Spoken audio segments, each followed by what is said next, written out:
Hi, this is Nagendra from NScript channel. ఈరోజు మన topic peace maker season 2 web series review. ఇది ఇంగ్లీష్లోని జియో హాట్‌స్టార్లో అవైలబుల్గా ఉంది. నేను ఇంగ్లీష్లో చూసి తెలుగులో మీకు రివ్యూస్. జేమ్స్ గన్ తీసిన ఈ వెబ్ సిరీస్ యాక్చువల్గా చాలా బాగుంది. డీసీకి కొత్త వెర్షన్ చూపించారు. ఇందులో చాలా విషయాలు దాగున్నాయి. యాక్చువల్గా డీసీ ఫ్యూచర్ అంతా ఈ పీస్ మేకర్ సీజన్లో దాగుందేమో అని అనిపించింది. ఎందుకంటే ఈ సిరీస్లో మనకు చూపించింది డిఫరెంట్ టైమ్ లైన్స్ని ఒకేసారి ఎలా కొలాబరేట్ అవుతాయి అనేది ఒక టూల్ ద్వారా మనకి ఎస్టాబ్లిష్మెంట్ చేశారనమాట.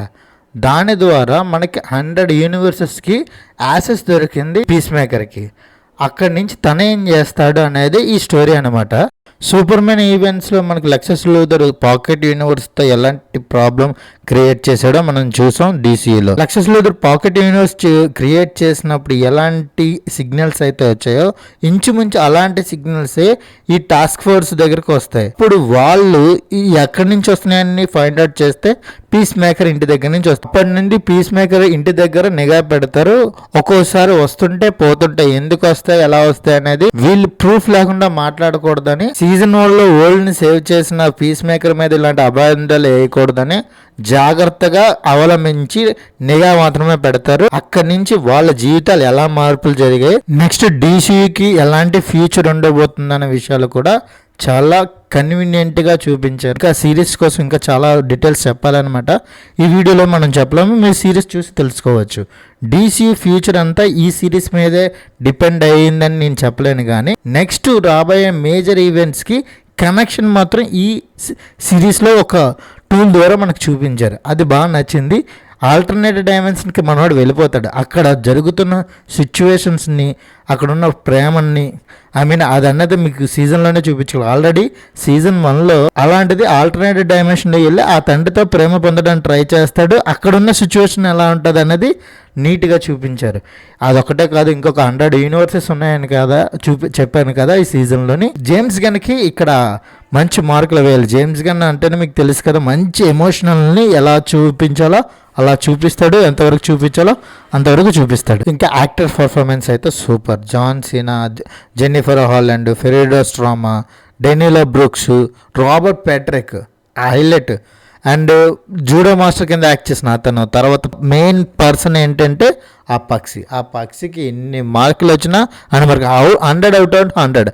తనకున్న సీన్స్ని ఏ విధంగా డిజైన్ చేశాడంటే జేమ్స్ గన్కి హైలైట్ చెప్పాలి. డైరెక్షన్ లేపించాడు. కానీ ఈ సీజన్లో నాకు నచ్చలేనిది ఒకటి ఆ లాంగ్వేజ్. ఏమైనా లాంగ్వేజ్ కొంచెం మార్చొచ్చు కదా బాబాయ్ అనిపించింది అనమాట. అమెరికన్ సీజన్స్లో బూతులు ఉంటాయని తెలుసు, కానీ మరీ ఇంత దారుణంగా ప్రతి 2 నిమిషాలకు బూత్ మాట్లాడుతుంటూ సీజన్ తీశారు అనేది, అది హిట్ కొట్టారు అన్నది కూడా నాకు బాగా నచ్చింది. కానీ బూతులు మాత్రం కొద్దిగా నచ్చలేదు. మరి ఇన్ని బూతులు నాకు చెవికే చిరాకు వచ్చిందన్నమాట. అన్ని బూతులు మాట్లాడతారు సీరీస్ మొత్తం. ఆడి తప్పించి మిగతాదంతా స్టోరీ మొత్తం బాగుంది. నెక్స్ట్ డీసీ దీని మీద డిపెండ్ అయింది మాత్రం ఈ వెబ్ సిరీస్కి only for 18 years old plus కాబట్టి వాళ్ళు మాత్రమే చూడమని, మిగిలిన వాళ్ళు చూడొద్దని చెప్పడానికి నేను ఎటువంటి అతిశయోక్తి లేదు. నెక్స్ట్ సీజన్ 3 కోసం ఈగర్గా వెయిట్ చేస్తున్నాను. ఎందుకంటే క్లైమాక్స్లో ఇచ్చిన ట్విస్ట్ అలాంటిది. క్లైమాక్స్లో ఇచ్చిన ట్విస్ట్ చాలా బాగుంది. నెక్స్ట్ ఏం జరుగుతుందనే ఒక క్యూరియాసిటీతో ఈ సీజన్ ఎండ్ చేసిన విధానం అయితే చాలా బాగుంది. అక్కడ నుంచి సీజన్ 3 ఎప్పుడు వస్తుందా, నెక్స్ట్ డీసీ ఈవెంట్స్లో పీస్ మేకర్ యొక్క రోల్ ఏంటి అన్నది కూడా మనం చూడాలన్నమాట. ఆయనకున్న పవర్స్ కూడా పెరిగాయి కాబట్టి నెక్స్ట్ సీజన్స్లో ఎలాంటి ఈవెంట్స్లో తను పాల్గొంటాడు అన్నది మనం చూడాలి. నెగిటివ్స్ పాజిటివ్గా 2 చెప్పుకున్నాను. ఈ సీజన్కి ఇస్తున్న రేటింగు 2.75 అవుట్ ఆఫ్ 5. ఎందుకంటే ఓన్లీ లాంగ్వేజ్ నాకు నచ్చలేదు కాబట్టి, ఏ రేటెడ్ కాబట్టి, అందుకని ఆ రేటింగ్ ఇస్తున్నాను. This is Nagendra from NScript channel. Please subscribe my channel. Thank you for watching. ఈ వెబ్ సిరీస్ని లైక్ చేయండి, సబ్స్క్రైబ్ చేయమని కోరుకుంటున్నాను. Thank you for watching.